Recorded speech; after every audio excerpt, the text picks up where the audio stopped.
क्या आप जानते हैं कि मेघनाथ के जन्म के समय रावण ने सभी ग्रहों को अपनी कक्षा से निकलकर 11वीं कक्षा में रहने को कहा था।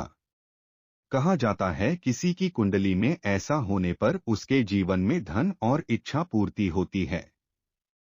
लेकिन शनिदेव ने ऐसा नहीं किया, वे 11वीं की जगह 12वीं कक्षा में चले गए, जिसके कारण रावण उनसे युद्ध करने चला गया। कहा जाता है कि रावण ने शनि देव को हराकर बंदी भी बना लिया था। एक बार रावण की बात न मानने के कारण उसने शनिदेव को युद्ध में हराकर लंका में ही बंदी बना लिया था।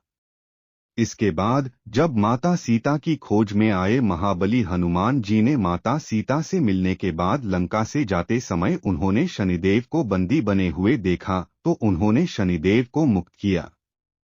हनुमान जी से प्रसन्न होकर शनिदेव ने उनको ये आशीर्वाद दिया कि जो आपकी पूजा करेगा उस पर शनिदेव कभी बुरी दृष्टि नहीं डालेंगे अथवा वह उनकी बुरी दृष्टि से मुक्त हो जाएगा।